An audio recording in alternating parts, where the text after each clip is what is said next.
পাটকলের দীর্ঘমেয়াদী পরিকল্পনা এটা ব্যক্তি খাতে ছেড়ে দাও, কারণ এটা সরকারি ব্যবস্থাপনায় আমরা দেখেছি যে দীর্ঘমেয়াদে এটাতে কোনো ফলপ্রসূ হয়নি।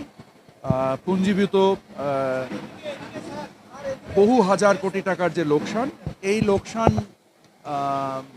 সরকারি ব্যবস্থাপনায় এটা সম্ভব না। ব্যক্তি খাতে আসলে আমরা যেমন এখানে দেখছি যে জুট এবং জুতো একসাথে মিলিয়ে তারা একটা ব্যবসায়িক পরিকল্পনার কাজ করছে, এবং যেটা এই ধরনের উদ্ভাবনী কর্মকাণ্ড সরকারি খাতে সম্ভব নয়। সো তার পরিপ্রেক্ষিতে এটা আমাদের ব্যক্তি খাতেই পরিচালনা করতে হবে। আমরা গত সপ্তাহে একটা টেক্সটাইল মিল কুড়িগ্রামে আমরা বেসরকারি মালিকানায়, ঠিক গভর্নমেন্ট এটা দীর্ঘমেয়াদী লিজ প্রক্রিয়া যাচ্ছে, এটা মালিকানার কোনো হস্তান্তর হচ্ছে না। সো মালিকানা সরকারের সাথেই রয়ে যাচ্ছে। শুধু লিজ গ্রহীতা আকারে বিনিয়োগকারীরা এখানে বিনিয়োগ করে কর্মসংস্থান সৃষ্টি করবেন এবং ওনারা একটা ব্যবসায়িক কার্যক্রম তৈরি করবেন।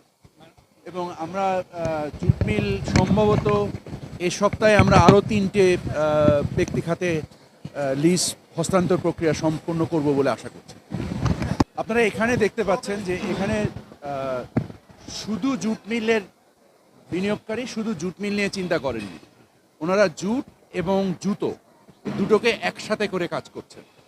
সো যেসব আপনারা যদি বাংলাদেশের যে পরিমাণ পাট উৎপন্ন হয় আর বাংলাদেশে যে পরিমাণ জুট মিল আছে, এটার জন্য যে পরিমাণ পাটের দরকার, সমস্ত জুট মিল যদি 100% ক্যাপাসিটিতে চলে, তাহলে বাংলাদেশের জুটের ফলন 3 গুণ বাড়াতে হবে। এই মুহূর্তে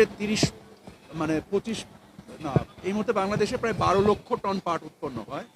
সব মিল যদি কোনো উদ্যমে চলে তাহলে প্রায় 40 লক্ষ টন পাট লাগবে। সারা দুনিয়াতে 25 লক্ষ টন পাট হয়, সারা দুনিয়া, ভারত, বাংলাদেশ, থাইল্যান্ড, চায়না মিলিয়ে এই পাটটা হয়। শুধু পাট দিয়ে এই শিল্পগুলো চালানোটা বাস্তব না। সে পরিপ্রেক্ষিতে আমাদেরকে এই ধরনের উদ্ভাবনী উদ্যোগগুলো দরকার আছে, এবং আমরা আশা করি যে আমাদের পূর্বে যে শর্তসমূহ ছিল সেখানে শুধু জুট নির্ভর প্রতিষ্ঠানের শর্ত ছিল।